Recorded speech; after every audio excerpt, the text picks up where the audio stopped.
For nearly 5 decades, the Zodiac Killer case has haunted investigators, citizens, and countless amateur sleuths around the globe. A faceless specter that emerged from the shadows of Northern California in the late 1960s, the Zodiac not only tormented his victims but toyed with the public, sending cryptic letters and ciphers to newspapers. His words were taunting, his motives unclear, his identity a mystery that persists to this very day. But something strange happened. After an infamous reign of terror spanning just 2 years, the Zodiac Killer vanished from public view. No additional murders linked to him. No further taunting letters.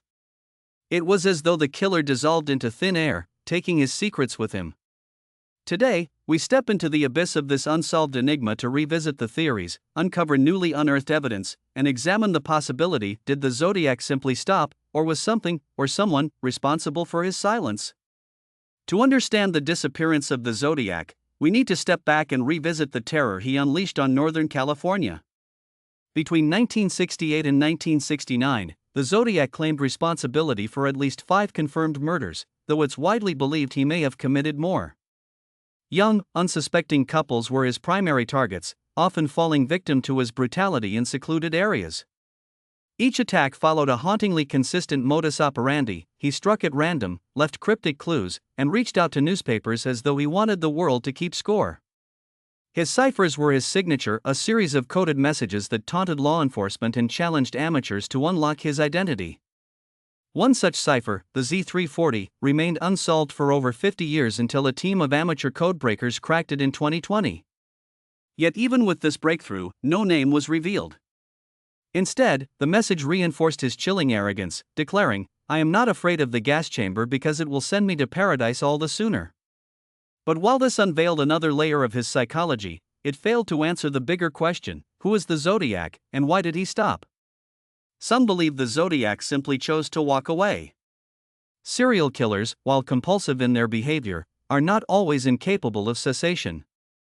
Theories range from the strategic to the deeply personal. Perhaps he feigned normalcy, blending successfully into society to avoid capture. Others suggest aging or illness might have halted him, reducing his physical ability to carry out his crimes. As chilling as these ideas are, they hinge on the notion that this incredibly public figure made the calculated decision to disappear. Other theories point to incarceration or death as the reasons for his vanishing act. What if the Zodiac's silence wasn't voluntary, but rather forced? The late 1960s and early 1970s saw sweeping arrests and prosecutions.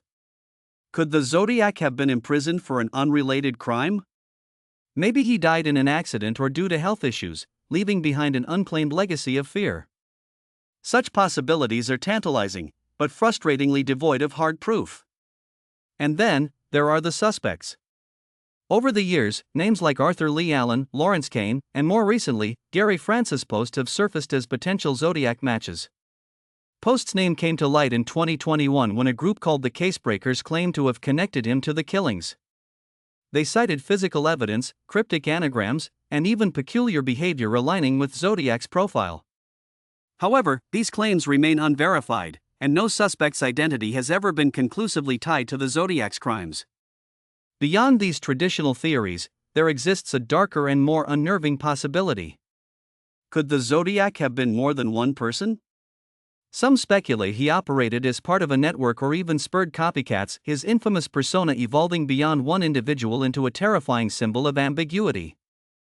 This chilling idea raises more questions than it answers, but as years pass with no resolution, it's an idea that lingers. We stand here in 2023, almost 55 years since the first confirmed Zodiac killing, and we're still no closer to unraveling the enigma.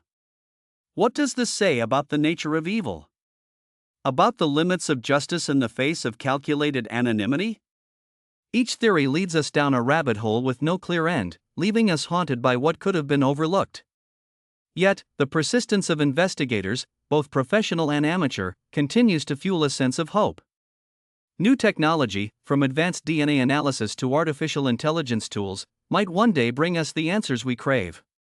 Until then, the Zodiac Killer remains both a historical shadow and a modern puzzle, an enduring riddle that not only chills the spine but dares us all to keep searching. What do you think happened to the Zodiac Killer? Did he vanish by choice? Or was fate, the ultimate hunter, what finally silenced him? Let us know in the comments. And remember, mysteries like these are more than stories. They're unresolved chapters that cling to the collective psyche, waiting for someone to turn the page. Stay curious, stay vigilant, and as always, stay safe.